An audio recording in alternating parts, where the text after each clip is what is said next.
right, guys, our book should be open to page 32. We're starting from A Day Downtown. Every spring, President Tew holds a long, long ceremony to comfort war wives. Mother and I go because after President Tew's talk of winning the war, of democracy, of our father's bravery, each family gets 5 kilos of sugar. A kilo is like a pound, kind of. 10 kilos of rice, and a small jug of vegetable oil. Inside the silo, Mother crosses her legs so I can fit beside her. The breeze still cool, we bounce across the bridge, shaped like a crescent moon where I'm not to go by myself. Mother smells of lavender and warmth. She's so beautiful, even if her cheeks are too hollow, her mouth too dark with worries. Despite warnings, I still want her sunken eyes. Before I see it, I hear downtown, thick with beeps, shouts, police whistles, everywhere. Mopeds and bicycles race down the wide road, moving out of the way, only when a trunk honks and mows straight down the middle of the lane. We get out in front of an open market. We push our way to the banchan stand. I love watching the spread of rice flour on cloth stretched over a steaming pot, like magic a crepe forms, to be filled with shrimp and eaten with cucumber and bean sprouts. It tastes even better than it looks. While my mouth is full, the noises of the market silence themselves, letting me and my banchan float. We squeeze ourselves out of the market towards the presidential palace. We stand in line for even longer. We sit on hot metal benches facing the podium. My white cotton hair and Mother's flowery umbrella are nothing against the afternoon sun, shooting rays into my short hair. I'm dizzy and thirsty.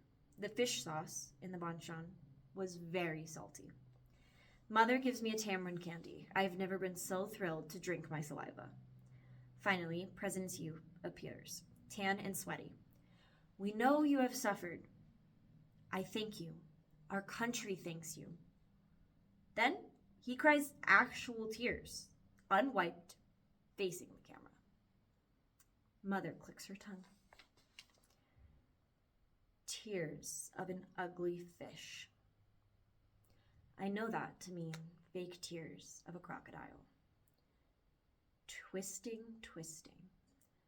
Mother measures rice grains left in the bin, not enough to last till payday. At the end of the month, her brows twist like laundry being wrung dry. Yam and manok taste lovely blended with rice, she says and smiles, as if I don't know how the poor fill their children's bellies. A siren screams over Miss Jin's voice in the middle of a lesson. On smiley and bald President Ford, we all know it's bad news. School is now closed. Everyone must go home. A month too soon. I'm mad and pinch the girl who shares my desk. Tram is half my size, so skinny and nervous. Our mothers are friends. She will tell on me. She always tells on me. Mother will again scold me. Be gentle. I need time to finish this riddle. A man usually rides his bike 9 kilometers per hour, yet the wind slows him down to 6.76 kilometers for 26 minutes and 5.55 kilometers for 10. How long until he gets home? 11.54 kilometers away.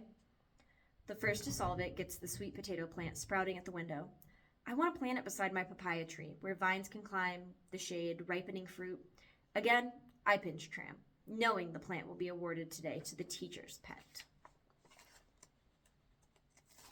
who is always skinny and nervous. Never me.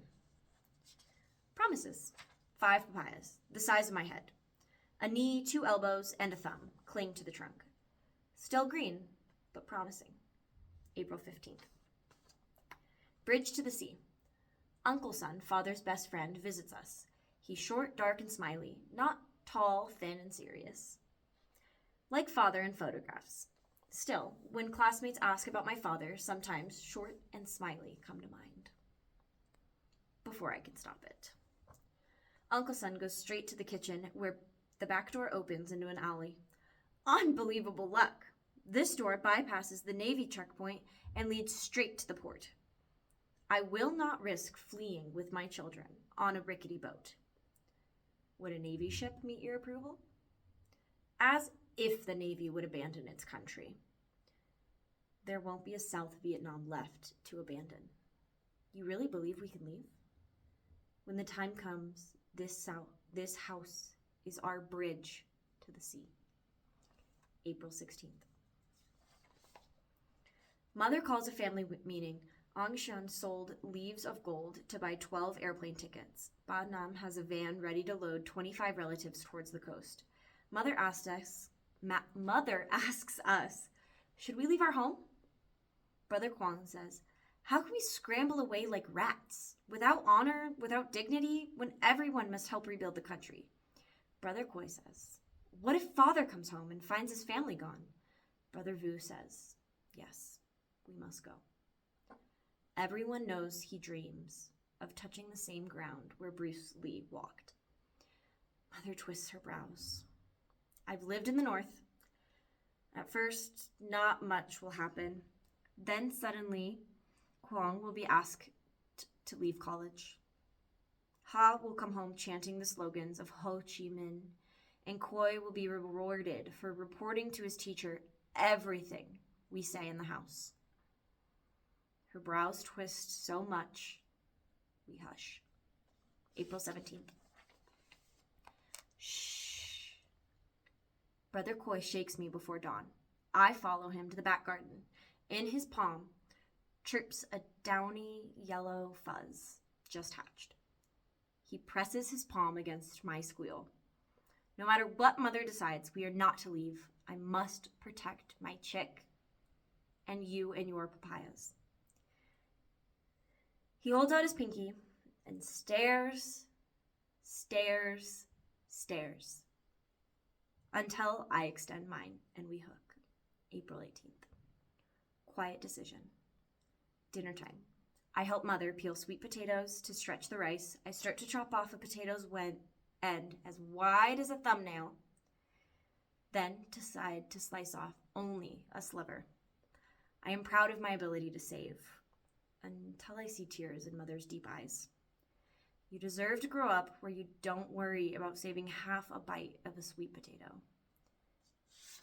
April 19th. Early monsoon. You'll notice that this is the poem that we started our book on. So it's been a year since the beginning.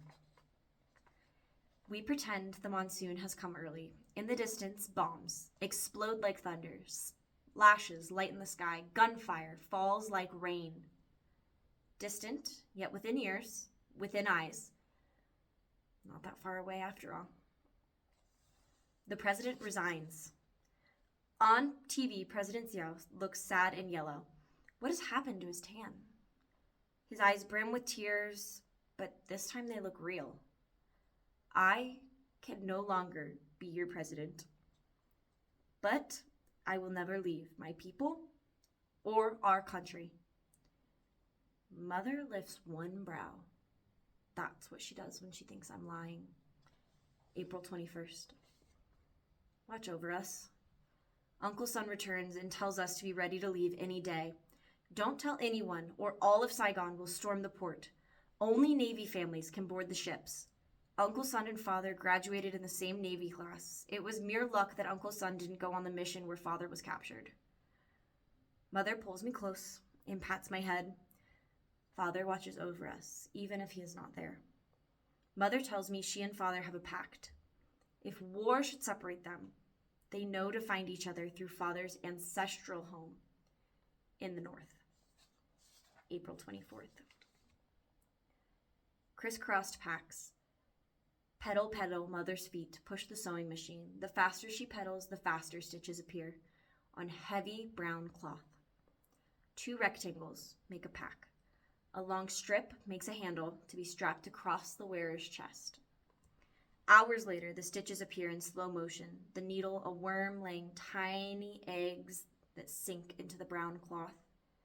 The tired worm reproduces much more slowly at the end of the day than the beginning, when Mother started.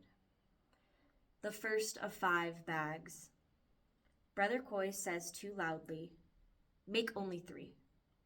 Mother goes to a high shelf, bringing back Father's portrait. "Come with us or we'll all stay."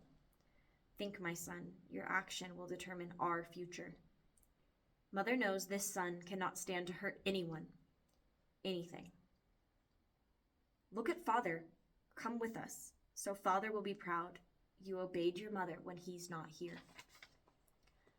I look at my toes, feeling Brother Coy's eyes burn into my scalp. I also feel him slowly nodding. Who can go against a mother who has become gaunt like bark from raising 4 children alone? April 26th. Choice. Into each pack, 1 pair of pants, 1 pair of shorts, 3 pairs of underwear, 2 shirts, sandals, toothbrush and paste, soap, 10 palms of rice grains, 3 clumps of cooked rice. 1 choice. I choose my doll. Once lent to a neighbor who left it outside where mice bit her left cheek and right thumb. I love her more for her scars. I dress her in a red and white dress with matching hat and booties mother knitted. April 27th. Left behind. 10 gold-rimmed glasses father brought back from America where he trained before I was born. Brother Kwong's report cards, each ranking him first in class, beginning in kindergarten. Vines of bougainvillea, fully in bloom, burgundy and white, like the colors of our house. Vines of jasmine in front of every window that remind mother of the north. A cowboy leather belt Brother Vu sewed on mother's machine. That broke her needle. That was when he adored Johnny Crash more than Bruce Lee. A row of glass jars Brother Coy used to raise fighting fish. 2 hooks, and the hammock where I nap. Photographs. Every tit at the zoo. Father in his youth, mother in her youth. Baby pictures where you can't tell whose bottom is exposed for all the world to see. Mother chooses 10 and burns the rest. We can't leave evidence of father's life that might hurt him.